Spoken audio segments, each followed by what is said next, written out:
भक्तजनों, आज परीक्षित महाराज ने ये कहा, जिस जगह जुए की बाजी हो, झूठी गपोड़ियां चलती हो, बेस्याएं जहां निवासिन हो, मद की प्यालियां उमड़ती हो, जिस जगह न गुरु का मान रहे, जिस जगह न हरि का ध्यान रहे, इन जगहों पर तुम्हें रहना है। तो कलयुग कहने लगा, महाराज ये सब गंदी जगह बताई, एक जगह तो अच्छी बता दो जहां पर हम रह सके। तो परीक्षित महाराज ने कहा, जिस जगह स्वर्ण की कांति रहे, स्वर्ण कहते हैं सोना को, सोना। और सोना दो प्रकार का होता है परीक्षित महाराज जी। एक तो सोना ये होता है धातु जो हम लोग पहनते हैं, हम और आप जो माताएं पहनती हैं वो सोना होता है। और एक होता है सोना जब हम सोते हैं उस समय भी हमारे सिर पर कलयुग का वास होता है। एक और बात बताएं, जो लोग सोना ज्यादा पहनते उन्हें भी घमंड हो जाता है। क्यों हो जाता है? क्योंकि कलयुग बैठ जाता है। परीक्षित महाराज जी चले आए, सवेरा जब हुआ, दूसरा दिन जब हुआ है, तो दूसरे दिन परीक्षित महाराज जी ने ये मन में विचार किया कि हमारे बुजुर्ग चले गए, मर गए, उन्होंने हमारे लिए कुछ छोड़ा या नहीं छोड़ा देखे चल के। तो एक लकड़ी का संदूक रखा हुआ था उनके राजमहल में। जैसे ही संदूक खोला, उसमें एक सर्व सोने का मुकुट रखा हुआ था। परीक्षित महाराज, सवाल ये उठा, ये मुकुट था किसका? ये मुकुट जरासंध का था, भीम उसे लड़ाई में जीत करके लाए थे।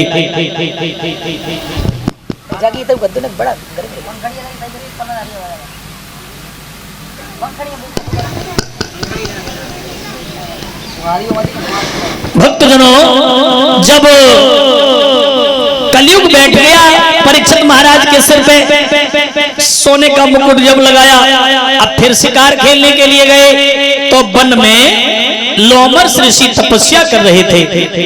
ये लोमर्ष ऋषि जो थे श्रृंगी ऋषि के पिता थे। अब जैसे ही कलयुग बैठा सिर पे, तो कलयुग ने मति भ्रष्ट कर दी परीक्षित महाराज की। सोचने लगे, न तो हम राज्यहीन हैं, न संतान हीन है, न राज्य का घमंड है, न तन का घमंड है, लेकिन जब महात्मा ने हमें देख के आंखें बंद कर ली है।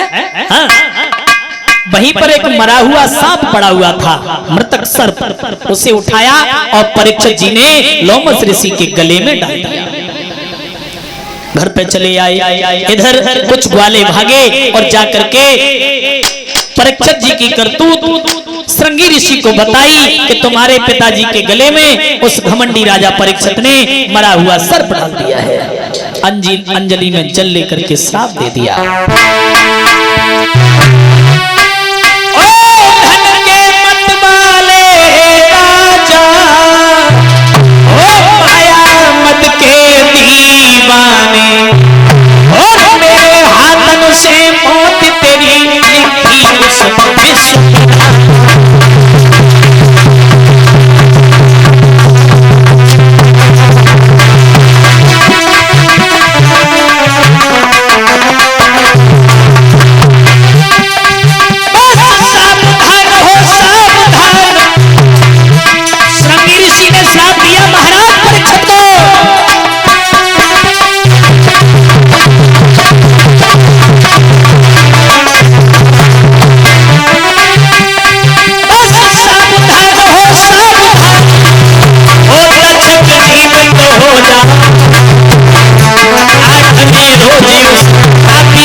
हुआ सर्प तूने मेरे पिता के गले में डाला है, मरा हुआ सर्प तुझे जिंदा होकर के खाएगा। आकर के अपने पिताजी के गले से मरा हुआ सर्प निकाला और कहा, पिताजी कहां सो रहे हो? उस घमंडी राजा परीक्षित ने तुम्हारे गले में मरा हुआ सर्प डाल दिया, लेकिन चिंता मत करना, मैंने उसे श्राप दे दिया है, यही तक्षक नाग जीवित होकर के उसे खा लेगा। बेटा, ये तुमने गलत काम किया। परीक्षित के सिर पे कलयुग सवार था।